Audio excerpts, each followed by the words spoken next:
sat there while Jack was talking to Swami and asking him questions. I sat there and I said, I'm with God. I'm with God.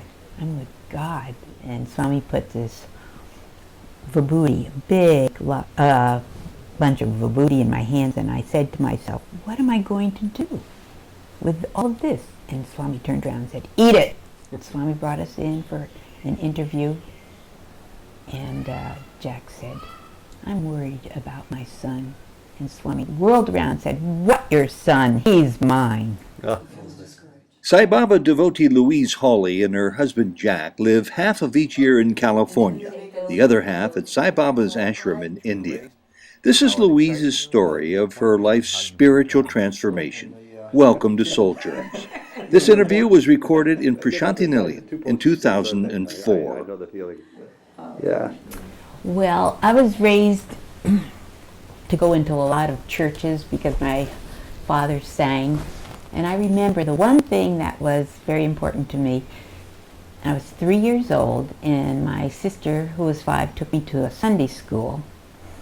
And when I came back, Mother greeted us at the door, and she said, and what did you learn in Sunday school? Mm-hmm. And I said, God is love. And then, when I was 9 or 10, I was sitting on the living room floor, and I remembered saying to myself, God is here now on this earth, but he's in a far, far away place. Oh. But I said, but I'm going to live with God. And you weren't thinking necessarily about the God from Jerusalem? No, just God. And before you go further, do you recall all those many years ago, after you gave that 3-word answer, your mother's reaction? She loved me. I was raised with a mother that said, Weezy, that's my nickname. She said, always love everyone and everything and be happy. Oh, wow. And she'd always take me by the cheeks and she'd say, I love you, I love you, I love you. How blessed. Boy, you did your karmic work early on to get somebody like that. Yeah. That comes along, in my estimation, I'm just going to say 1 in 1,000 mothers seem to have that sort of unlimited love. She was wonderful. Were you the same way as a mother to your many children? I hope so. I think I raised them to be loving. And there were more than a couple, weren't there? There were 7. Lots of opportunities. Yes. And they're really wonderful. They're very happy.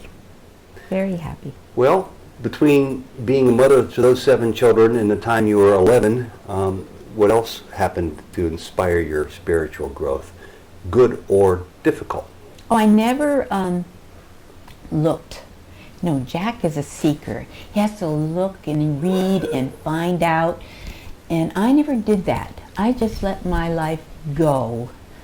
I remember going to a Catholic church with my friend, and she said, come and do exactly what I say. I said, okay. So I followed her, and she went to communion, and I went to communion. And then when I was 18 years old, I said to my mother, I'd like to become Catholic. And she said, well, she said, you have to have a head on your shoulders. So in about a year, I became Catholic. Really? Yeah. Do you remember anything in particular, in addition to the ritual that you learned at your friend's beckoning, that made you feel like you wanted to actually convert? That's not a small step. No, but I loved the feeling. Mm-hmm. It was kind of, you always felt like you were in love with God. Yeah. Tell me about when you did fall in love in a lasting way with the man who became your husband, Jack. I was in college, and I had decided when I was in high school that men were a complete waste of time, and I'm never going to get married, thank you very much. Glad you changed your mind. And no, I didn't. Oh. And I said, when I was in college, I said, well, God, if you really want me to get married, you have to give me the wisest man. Mm-hmm. And he did. About a couple of weeks later, he walked across my path. I never talked to him. And I said to my sister, see that man over there? I'm going to marry him. And was it love at first sight? Love at first sight. You didn't even say a word to him. I didn't even say a word to him. How'd you know? Just knew. This is way before Baba. Way before Baba. And obviously it turned out to be kind of okay. Yeah, 47 years. Wow. What's some of the 1 or 2 or 3 greatest lessons you've learned in 47 years of being with him? Just love. And we all have ups and downs. Baba's having a field day with us, I think. I like it. He's asking me to ask you some really tough questions. I'm kidding. We all have ups and downs, and in all those years, with such a family, such challenges in America, corporate world, commerce, culture swirling around you, how did you personally get through it all, as unscathed as you seem to be? And how did you get your husband and your children through it all? Really, just love. You got through, let me see. I think I was always different. I was always loving. Mm-hmm. And that's really the secret. Swami said it's so simple. And your original Swami seemed to be your mommy. She modeled it for Right. you. That's right. Unlike teaching it. She didn't She have to wasn't. browbeat you over the lessons. You just absorbed them, didn't Right. you? Right. Now, my view is that every child comes out of the womb with a different flavor and a different temperature. I was one of 6, and we were all very, very different. Even though you were a good model, modeling the love that you learned from your mother, was it as easy for you to pass on that loving trait to all 7 of yours? Yes. Really? Yes. Because I'm sure they're all different from one another. Oh yeah, there are ups and downs and crises and everything. But yes. Yeah. I talked to you once before, and it seems to be a recurring factor among Baba people that even though the faith about Baba and the understanding and the affection for him is so huge, it doesn't always translate to next of kin, to children, to parents, to best no. friends. No. Have you ever put that together? You're so close to your kids, and presumably your kids are like my kids and lots of I other don't kids. think I'm so close to my kids. They're very different people. Okay. They aren't spiritual except for one. Mm-hmm. And they're doing their own thing. And they're not interested. Do they At have all. any critical feelings about your being here so much of the time? Well, we've been here for 25 years. So it's part of our life and their life. And they will, when they have a crisis, they will always ask for vibhuti. So it's sort of like the soldier in the foxhole, huh? Right. And then if like 2 years ago I said to my son, I said, what should I ask Swami for you? And this is a son who was an alcoholic, and Swami saved him, and he was an alcoholic for 12 years at least, in the gutter. Mm-hmm. And he came here when Swami had a broken hip in '88, and Jack and I had written letters to Swami about it, saying what to do. Anyway, Swami brought us in for an interview, and Jack said, I'm worried about my son. And Swami whirled around and said, what, your son? He's mine.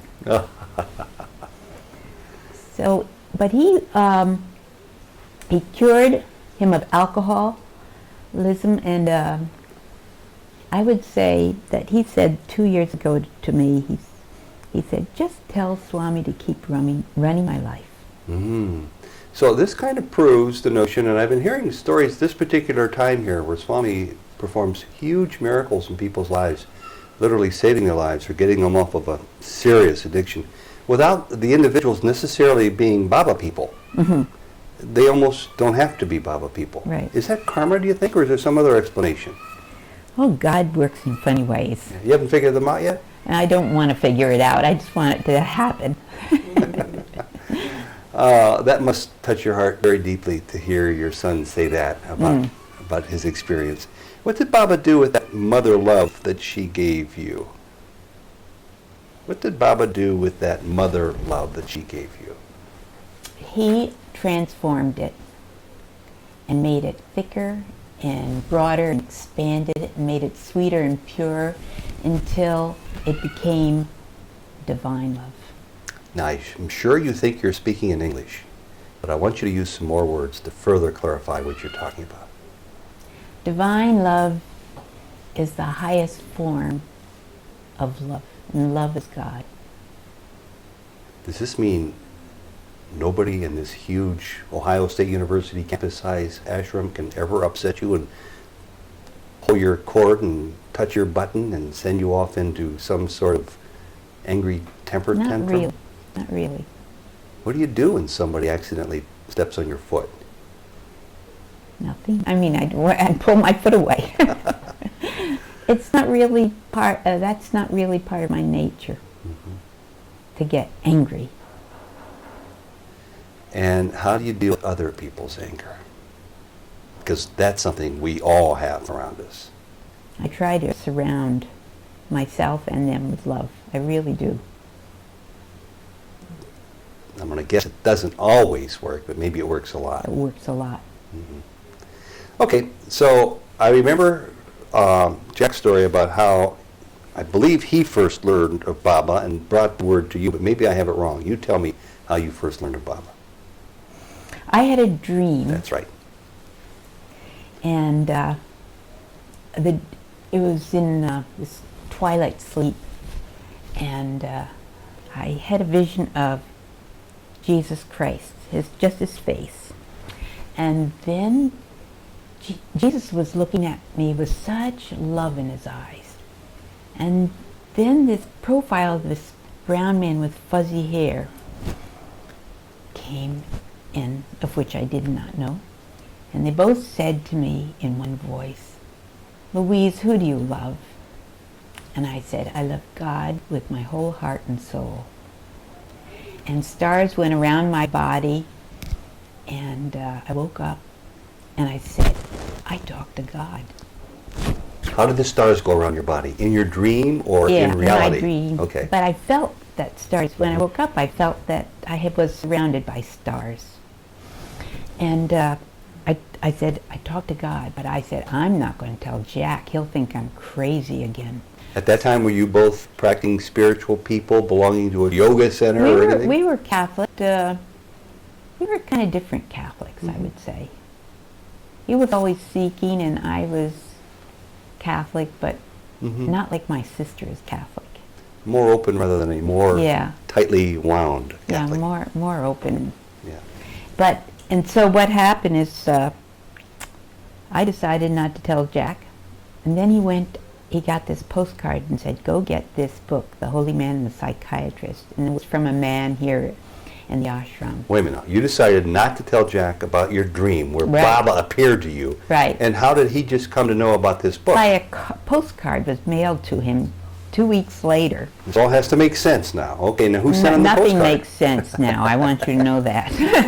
Anyway, so the postcard said, "I'm sitting here on the porch of God.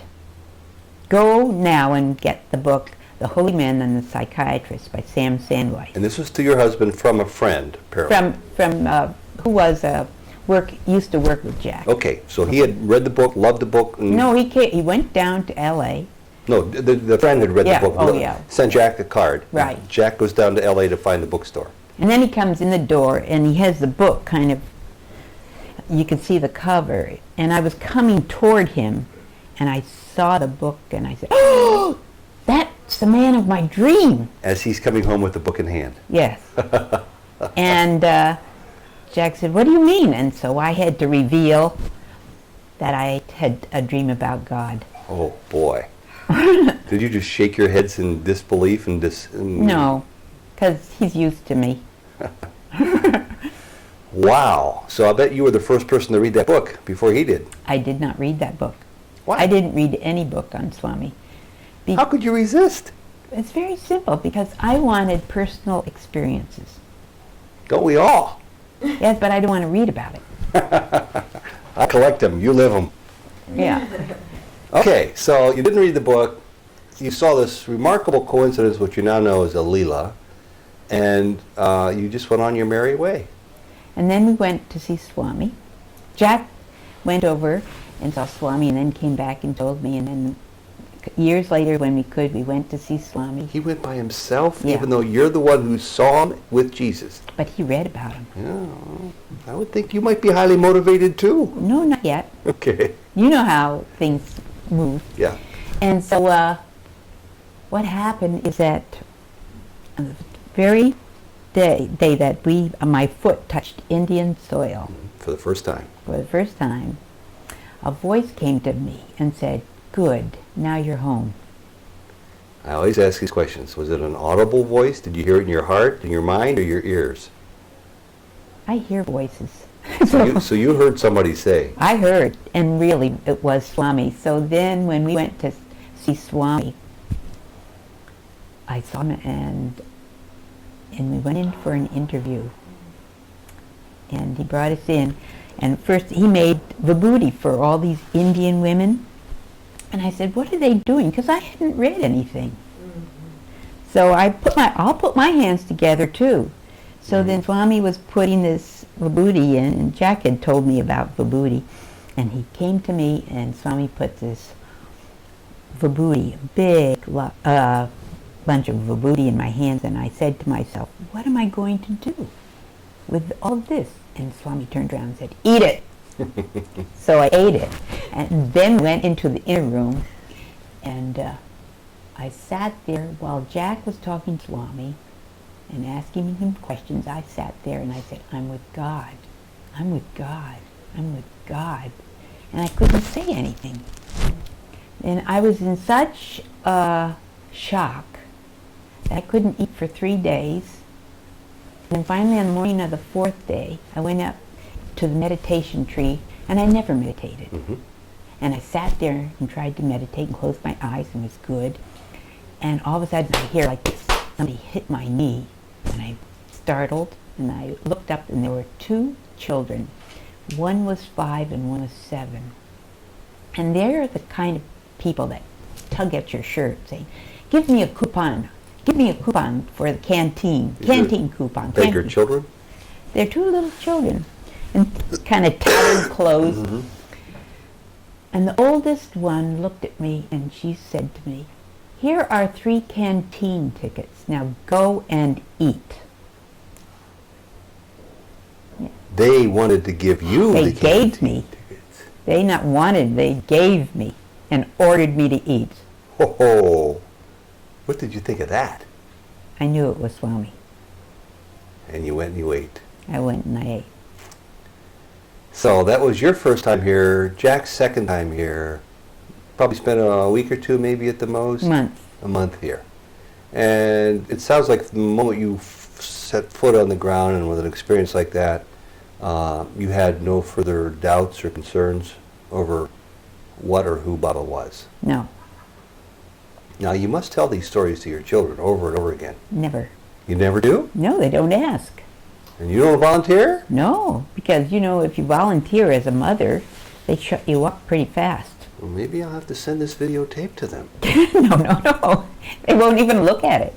They won't even look at any tapes. They probably haven't even read Jack's books. Are they Catholic?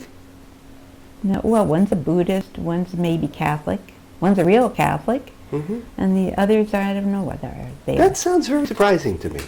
I mean, I know my kids are still rebels in their late 20s. I'm hoping one day they're open enough to at least try to figure out what's going on in their parents' minds. You know what? I figured it out. Had I known about karma a long time ago, I would have been I'd understand everything. Everybody's working out their own karmic slate of concerns. They have their karma, I have mine. When did you find a voice to speak to Swami, and what did you say? Give me a pure heart. And did you say it to him in your heart, in your dreams, or in person? Person. And do you remember his reply? Yes. Sounds like you already had a pure heart. You're making me cry. Okay, I'm back to the kids only because I'm trying to work out concerns with my kids through you. I give up. That's what I do. Are we supposed to allow our kids just to go to the edge of the cliff and sometimes crawl over? Absolutely. I told somebody the other day, just let them fall. They have to. Let them fall. Fall. God can catch them. Mm-hmm. Well, I was raised Catholic to think that our guardian angels are there to allow us to get ourselves into trouble to the extent to which we can profit from the experience. Mm-hmm. So maybe that's what Baba has in mind with our kids.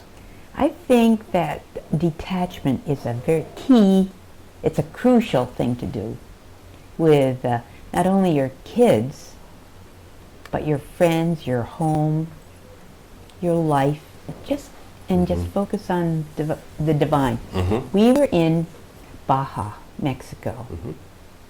and we had found a cat and 4 kittens, and we had to leave those kittens, and they were too young. And I met this author down the sand, and I said, would you take care of the kittens? He came up and he said, yes, I'll take care of them, don't worry about it. And then he went back. And then the day we were to leave, he said to me, he came up and said to both Jack and I, and he said, I've decided not to take the cat and the kittens. And I had my bathing suit on, and I went into the ocean, and I swam out as far as I could swim, and I said, God, what do I do now? And a voice came to me and said, you've already planted the seed of love. Now let go and let others do it. Mm-hmm. So I went back, and I told Jack what happened, tears were in my eyes. And the author came back and said, I will take care of the cat and the kittens. And so when we went back home, I said, Jack, doesn't mean just the cat and the kittens. That means the kids, that means the house, that means our life, that means our friends, that means our relatives, everything. Is this what you mean when you talk about surrender? Yes. And how do we know when we're maybe apt to be a little reckless in our surrender? Let's just surrender everything, and Baba will protect me even if I do the wrong thing.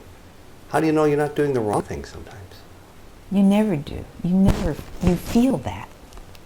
I think the wrong thing is to cling. Mm-hmm. Say, I can help them. I can fix it. Mm-hmm. I want things. I want stuff for my house. I want property. I want money. What's this I want? We're all scared. It seems to help us be less scared. Well, there's nothing to be afraid of. Mm-hmm. Well, let's see now. You were there a month, and you've had these wonderful experiences. You probably go back home to a family and to a West Coast existence, which is West Coast, and your life might continue on for a little longer, the way it was for many, many years. When do you start to notice some changes going on as you start to know more about Baba and more about Louise? Right away. Really? Yeah. I think the biggest change was a diminishing ego. I don't know too many people. I know nobody who has zero ego. Yeah. But you at least start to diminish it. Yeah. And to realize that you're not important. And then did you start coming frequently right at the outset after that? We started coming every year, and then 17 years ago, Swami told us to live here half a year. And he had Jack write books. And you're still living here half a year. Yeah. What a transition it must be for that other half a year.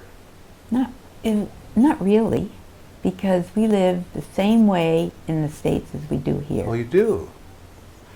We have to, because Yeah. What happened to your old friends? they're not there.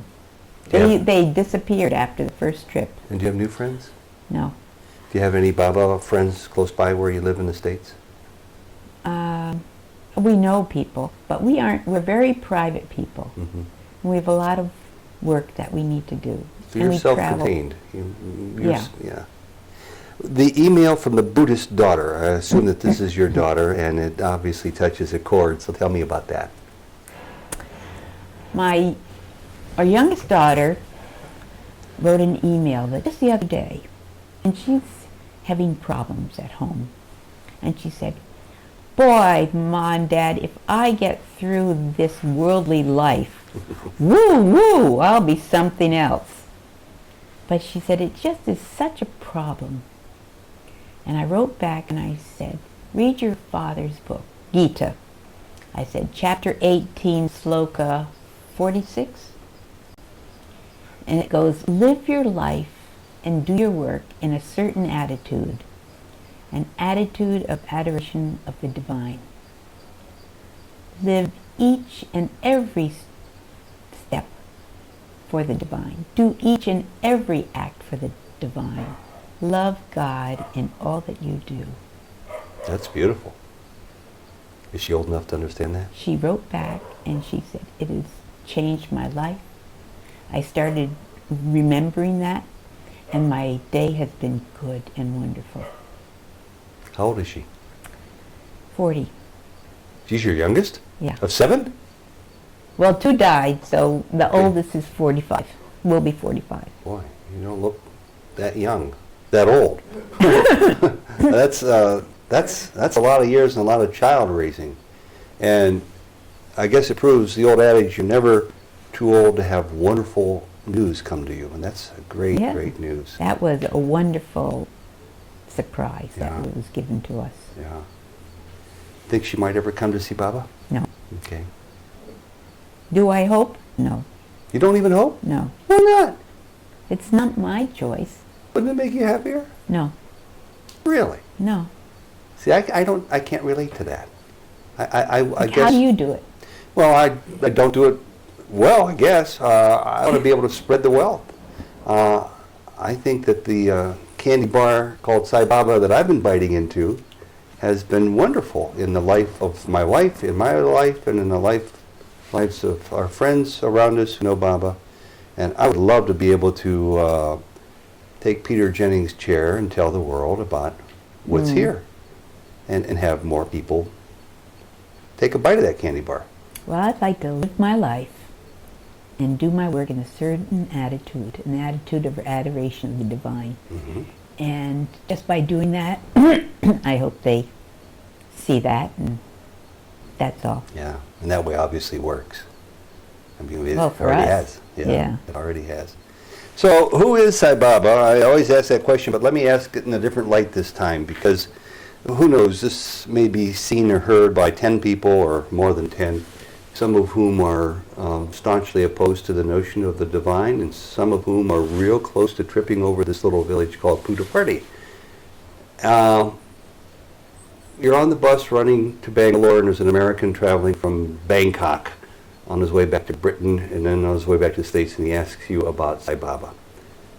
He asks, in other words, you don't have to volunteer anything. And he's curious. Uh-huh. How would you describe him? You've got 1,500 ways to go with that answer.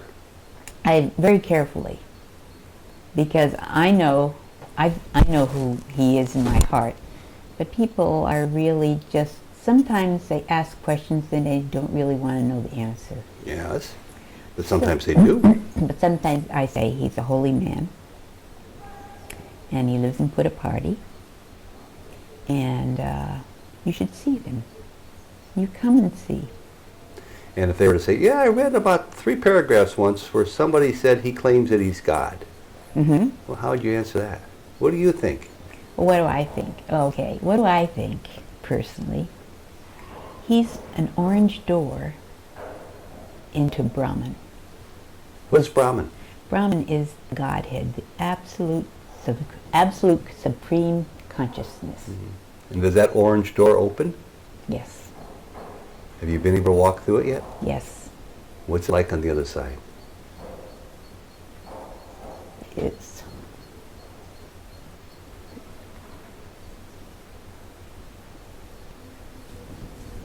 I don't have any words. What are you going to do when you grow up? I'm never going to grow up.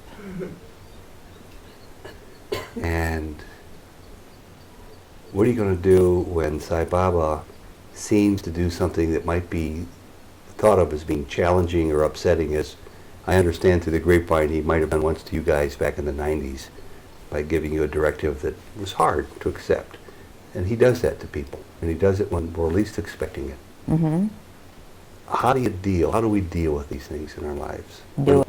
When we think we've grown so far and we've learned so much and climbed so high on this mountain, and just to see ourselves fall down. Well, you don't really fall down. That's a key. What you do is follow and know that it's truth. Mm-hmm. There's a big difference in my mind between what my heart tells me is truth and what my heart tells me is desire, and I don't know that difference every day. Ah. How do you know it's not desire when you think it's truth? Well, I have to operate on love. And it's easy for me to do that. So the minute I know that my heart and my love is fine, then I go from there. It's a flowing rather than operating from truth. Truth is love and love is truth, but I have to go with love because that's my mantra. A couple of final questions, and that is, I want to ask you about staying in divinity, but I want to frame that in the context of how I see it as a huge challenge, because whoever the creator is of this body called Louise gave her a fully human condition. Foibles, flaws, doubts, criticism, ego tests, and divine. How do we stay in divinity and keep fully human simultaneously? You don't want to keep fully human. Well, we are human. Yes, I know, but your heart is with the divine. So how do you stay in divinity? Okay. Once Jack and I, well, I'll give you an example. We have a very sick daughter. And last year, Physically? yeah, Okay. last year we got an email from our youngest daughter saying, Kathy has taken a turn for the worse. You're here, she's there. Yeah. And so it was nighttime, and we looked at Swami's picture, and we both said, keep us in our divinity. To Swami. Yeah. And so then we went to sleep. And then I woke up, and I said to Jack, Jack, how do you feel today? And he said, 92% worry-free. And I said, so do I. What Swami did is he came, and we asked him to have us stay in our divinity and to realize really the truth of what was going on. And he took away all our worries, most of our worries, so we knew that it was right to stay here and she's there. So it sounds like that's a phrase you repeat whenever adversity strikes or the prospect of adversity strikes. Like even we were in Trey Vrindavan at Swami's home, and Jack and I used to go in at nighttime, you know, the men and then on the veranda and then the women. And then one day, he was stopped from going in, and so was I. And I said, no, you can't do that. My husband's in there. And they said, yes. No, no, no. And then all of a sudden, Jack comes out, and he was looking for me. And they said, see, there's your husband. He's out. He's not in there, so you can't go in there. And so we looked at it. It was such a heartbreaking time. Sure. And Jack said, we must stay in our divinity. And with that attitude in our mindset, we were happy. Even though we were shunned, we stayed in our divinity and were happy. I always like to have wood around so I can knock on it when I say that every time I take a gut check to find out if all the experiences of my life have been worth it because they ultimately have brought me to where I am at this moment in time, I always say, yes, I wouldn't trade away any of them, no matter how heartbreaking some of them are. Sounds like you could say that too. Yes. And no matter what might be coming down the pike for any of us. Oh, yes. Oh, absolutely. Because we've had a lot of challenges. You know, we had children die. I almost died with a stroke.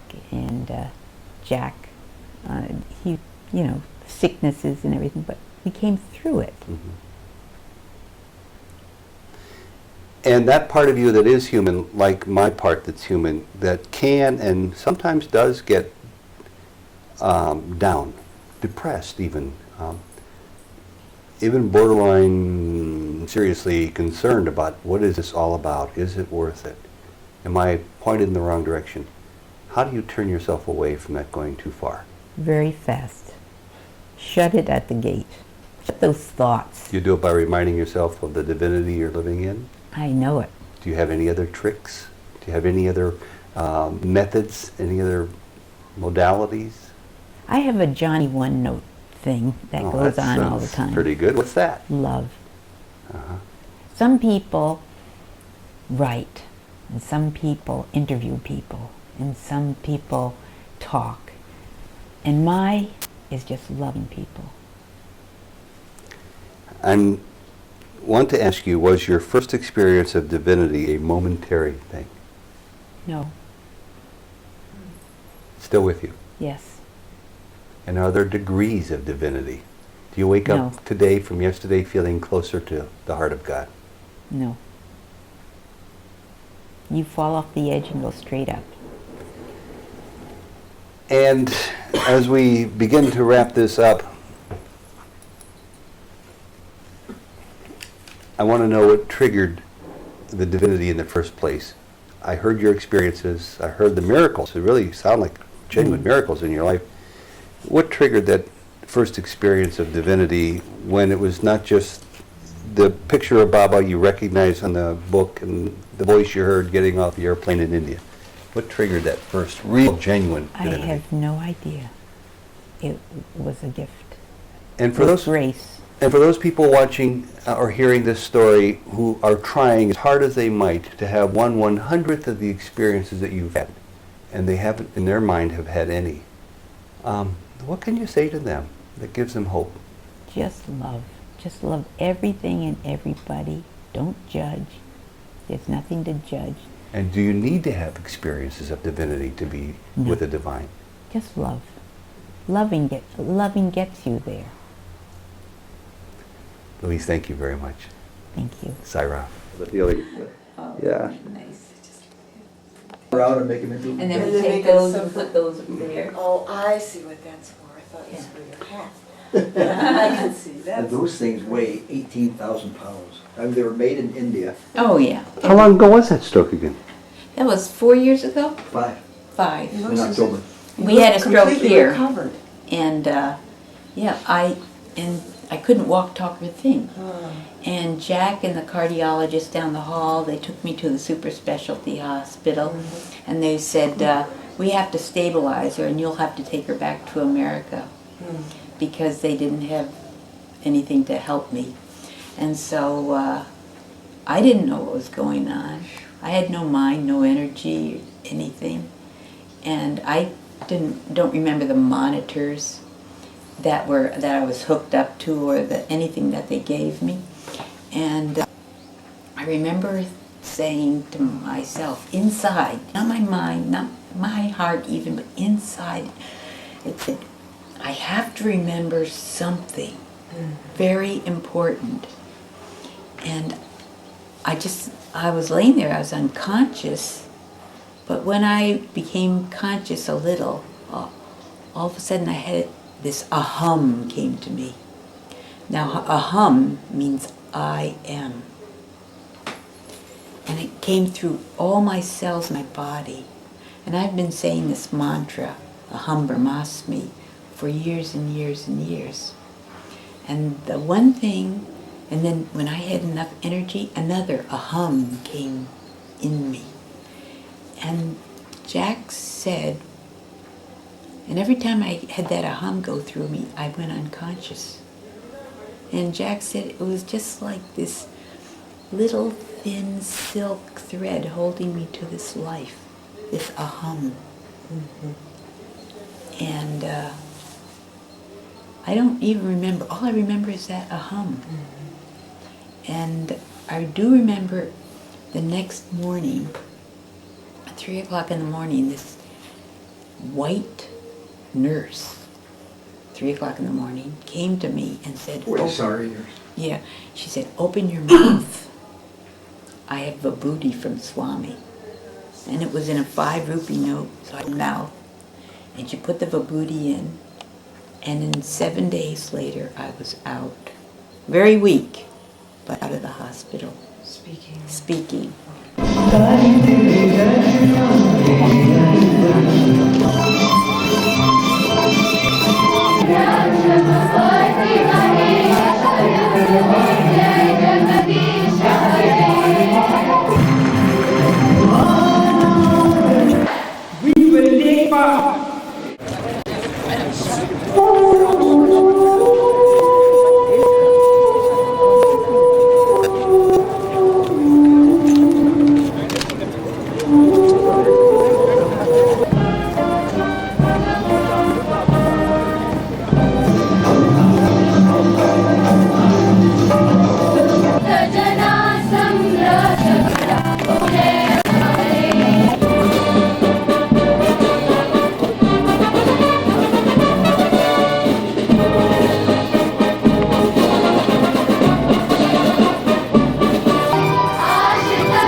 Respecting and abiding by